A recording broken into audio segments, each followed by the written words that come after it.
Fala galera, olá, bom dia, tudo bem?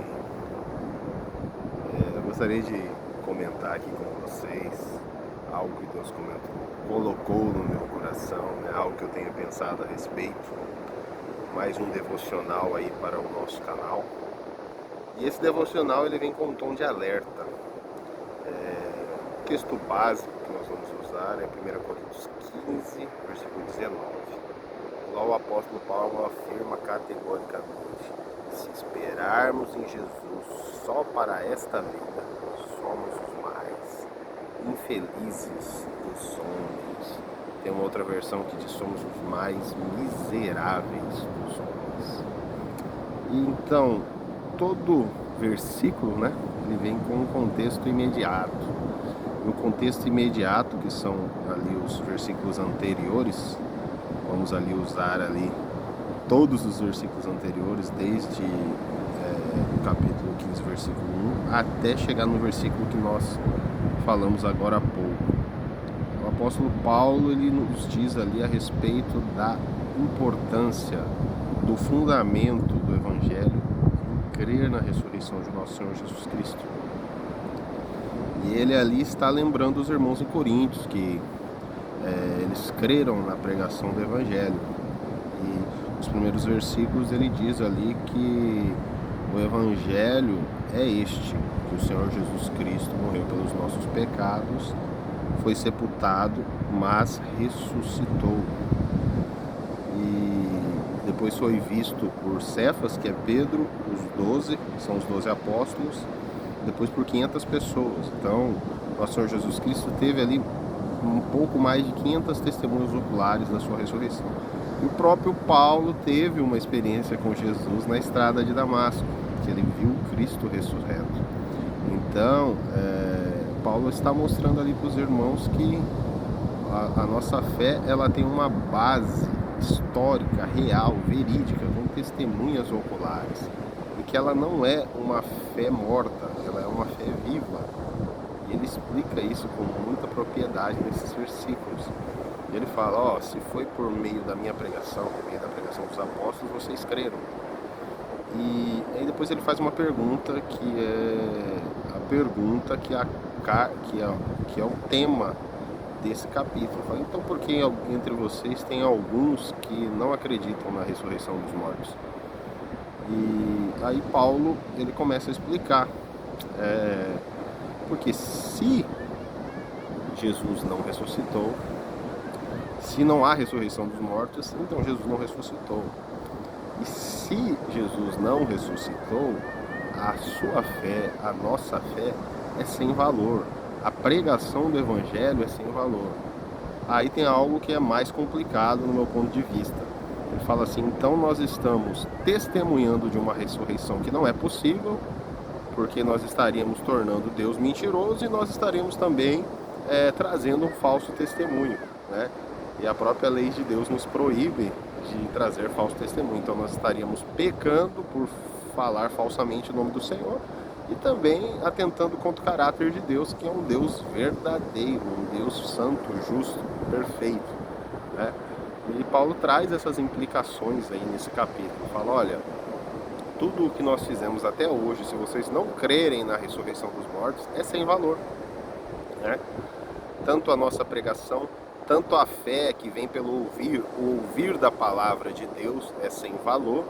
O nosso testemunho a respeito da ressurreição também é sem valor. O testemunho dos irmãos que viram, os 12 viram Jesus, Pedro viu Jesus, João viu Jesus, Tiago viu Jesus, mais 500 irmãos viram Jesus de forma ocular. Eu tive uma experiência com o Cristo ressurreto. Então todos nós somos mentirosos.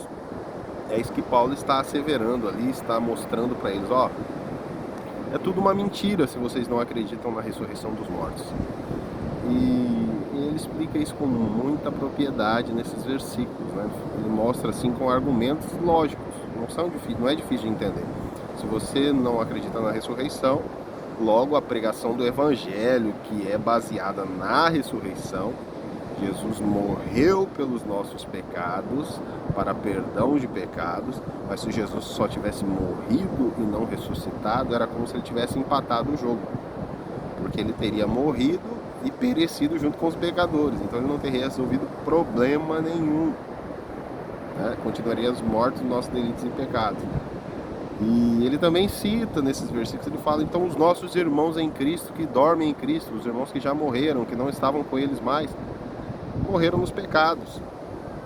Quer dizer, a esperança deles seria morta, eles acreditaram numa ilusão. E algo mais complicado ainda aconteceria, vocês permaneceriam nos seus pecados, então a ira de Deus estaria sobre vocês. E ele cita todas essas implicações de forma bem lógica, bem fácil de entender, e ele conclui no versículo 19 que se nós acreditarmos no nosso Senhor Jesus Cristo, somente para essa vida, nós somos um dos mais miseráveis dos homens, somos mais infelizes dos homens. O que eu queria trazer para vocês aqui, meus queridos, é que a nossa esperança não pode estar nessa vida. A nossa esperança não pode estar baseada em governos humanos. A gente vê a nossa nação muito polarizada entre um governo de direita e um governo de esquerda, como se eles fossem aqueles que resolveriam os nossos problemas. A nossa esperança tem que estar no nosso Senhor Jesus Cristo, aquele que inaugurou o reino de Deus aqui na terra. E esse reino você pode receber pela fé na pregação do Evangelho. A pregação esta, como Paulo diz lá nesse capítulo de 1 Coríntios 15, nosso Senhor Jesus Cristo morreu pelos nossos pecados e ressurgiu, foi sepultado e ressuscitou. Quando ele morreu para perdoar os nossos pecados. Quando ele ressuscitou, ele nos trouxe vida eterna.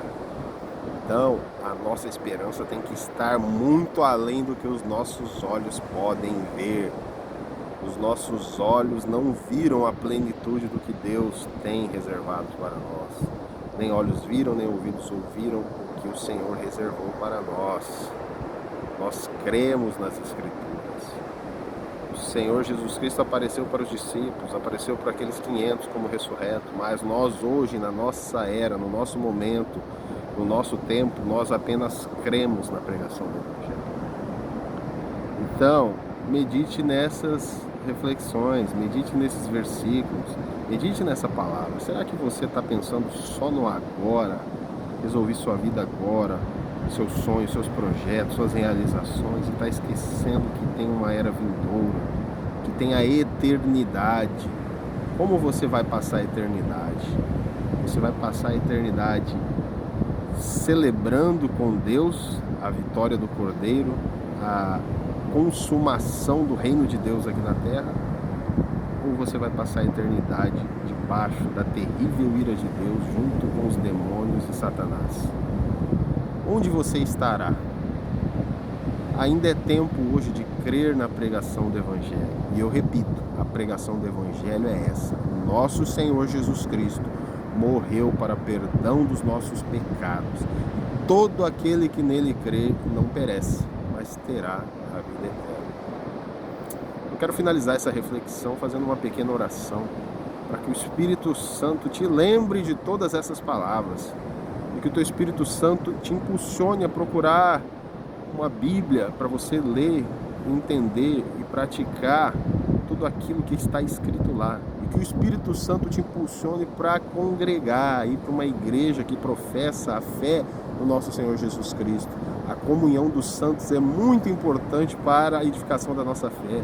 É muito importante no processo de santificação, onde de glória em glória somos renovados à imagem e semelhança do nosso Senhor Jesus Cristo.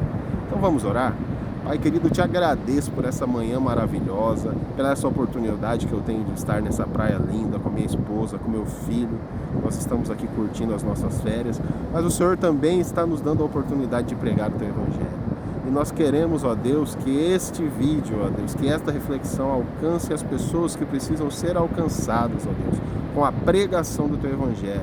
E a pregação do teu Evangelho é essa: o nosso Senhor Jesus Cristo morreu pelos nossos pecados e ressuscitou, e todo aquele que nele crê não perece, mas terá a vida eterna. Pai, o Senhor alcance cada um dos meus amigos, minhas amigas, todos os ouvintes, todos os que têm inscrito nesse canal, todos que vão visualizar esse vídeo, ó Deus, para a glória do Teu nome, Pai, em nome do Senhor Jesus.